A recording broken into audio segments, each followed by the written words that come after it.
Welcome, my name's Dale McCluskey. On this video, I want to talk about using collar versus a body harness when it comes to a process, when it comes to a better relationship with your dog, and when it comes to having the right conversation, as I call it, when it comes to the core ingredients by way of control and influence, and getting to a better place with your dog in terms of being a follower and being able to work beyond and through a relationship problem at the same time.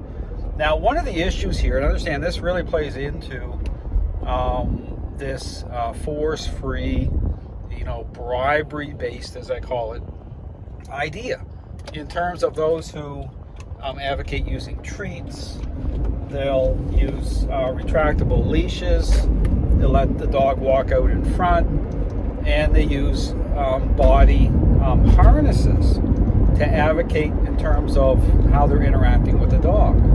Now, here's the problem. Again, and this goes in this whole thing, one of the narratives out there when you hear trainers talking about certain responses of dogs, in terms of dogs having a reaction to the collar by way of dogs that are choking.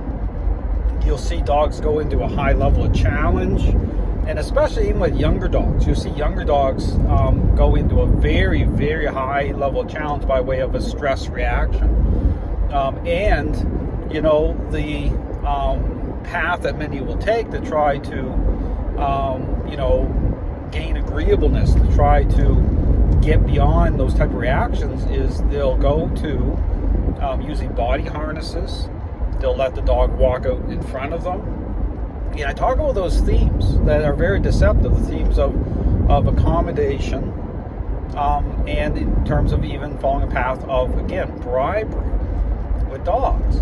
Now, here's the way, again, to be able to see or look at, this narrative, because, again, that's why I always go to the parenting example, the parent-child relationship, and really think about this, because it lines up almost perfectly in terms of dogs as social animals, okay, in terms of your role. And again, the issue I talk about the core ingredients, control, influence, and just like, again, talk about parental influence, okay, having the right conversation, okay. Now, I talk about, and here's the thing that you always have to, okay, keep in your hip pocket, okay, because this changes everything, is once a relationship problem is already underway. Understand that's what changes everything. It's like, once a child is already selfish, now that changes everything in terms of the parent's role, how they're going to engage a relationship problem, even in terms of auditing the current parenting style. Now, in terms of, okay, and then again, this is where these themes now come into play, accommodation, okay, bribery, and again, this goes into this whole thing about, I can use the parenting example, once a child becomes selfish, they start to have a really bad attitude about certain interactions, getting along with their peers.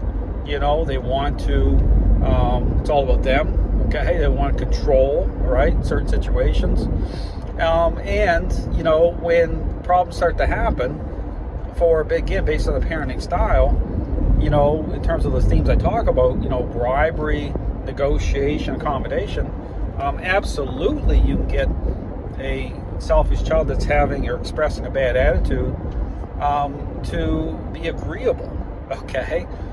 But again, you have to apply context, okay? How is that agreeableness achieved? The question you have to ask is, does that represent a better relationship? Are those moments, okay? Think about it again, and then transfer that all over, okay, to the dog training world, and you'll see the exact same dynamic. You'll see those who, again, will use body harnesses. The dog is having a reaction, okay, to, again, being brought under specific intentional influence and control, because that's the point, is the dog's already gaining control in the relationship, okay? You're already, a relationship problem's already underway. So those reactions are physiological, okay? This is the trick, okay? Understand, this is the problem with so many who don't make that connection between mind and body, okay? And so the physical, right? You see these reactions, but people don't dial into the relationship properly. to connect dots to say, well, okay, I got this physical reaction going on here. Is it because the dog is being hurt? Is it because you're choking the dog? Think about, because this goes into it.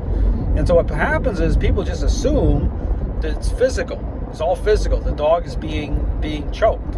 Now what's happening, the dog is holding control in the relationship, and so the dog's going into challenge because of, rejecting, right, being brought under control that way, right? And so the tendency is, oh no, I got this dog, it looks like I'm killing the dog, and you'll see it. And so, empathy will kick in, and then you'll, engage in the themes I talked about.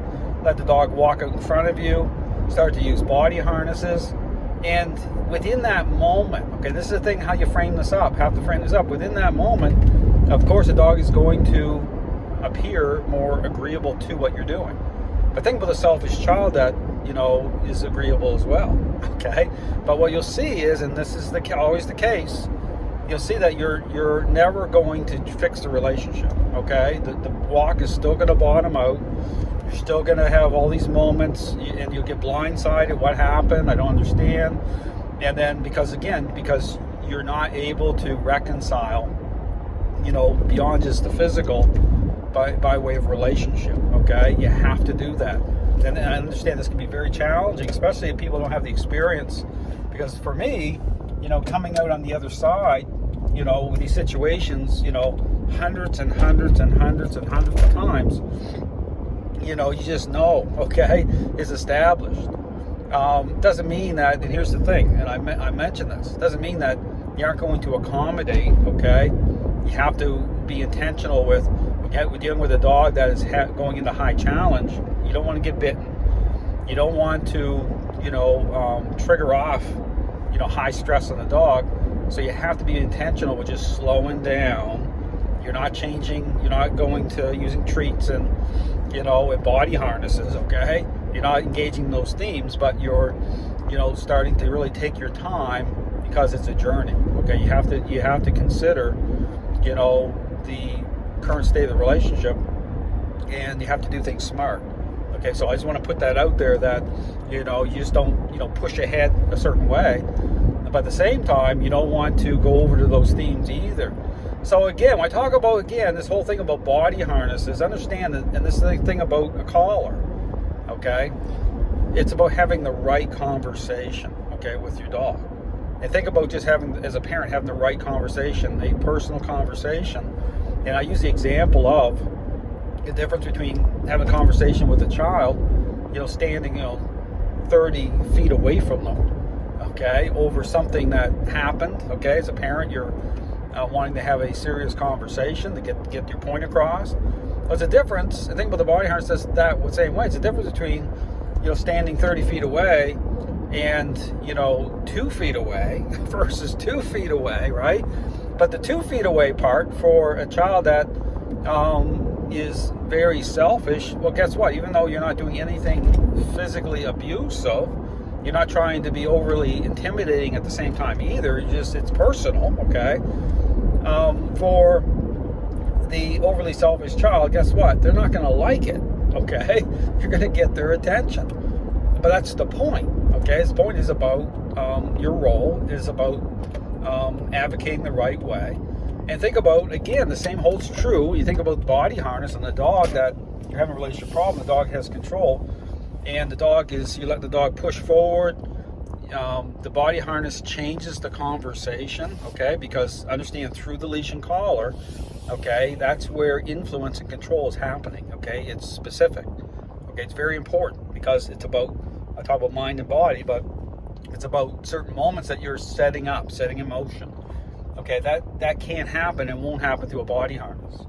Okay, so because the dog you're spreading out, okay? It's not targeted that way. And it's not the right conversation. And then, on top of that, engaging those themes I talked about, which is very problematic because, again, it'll appear like things are better in the moment, but you're never going to fix the relationship. So here's the point. My encouragement, okay, that anyone, okay, dealing with this type of situation is you have to take steps in the right direction, okay? You have to start to move in the right direction.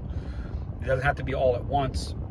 But if you truly want to fix the relationship with your dog, you have to be able to move beyond certain moments. You have to reconcile its mind and body. Okay, it's physiological.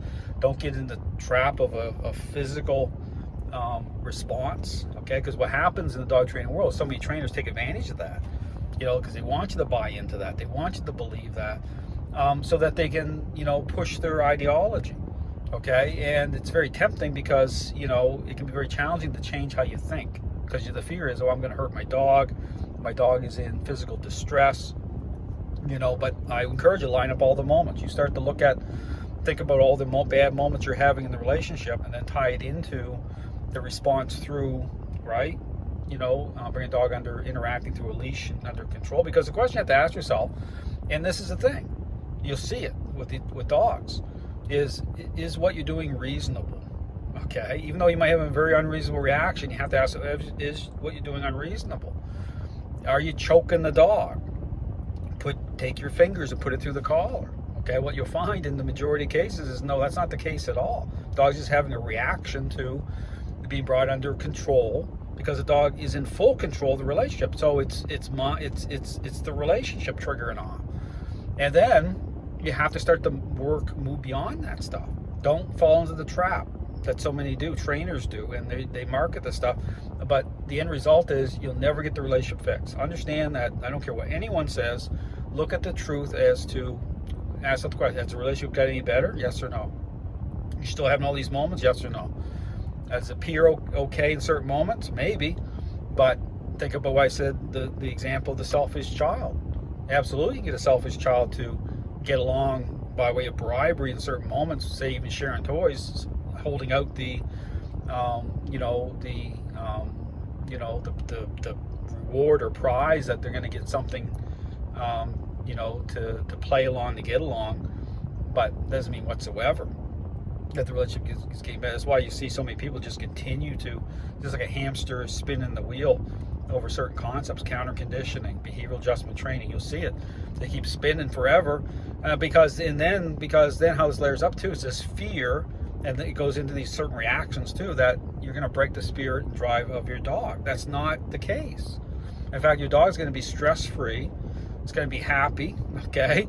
And the focus is going to be on you the right way, but you have to be able to work through it. So my encouragement is, if you're dealing with a situation, need help, talking through it, taking the first step forward, you can contact me. I have the consult option, because I'm here to help dogs and owners the right way. I mean, that's what it is.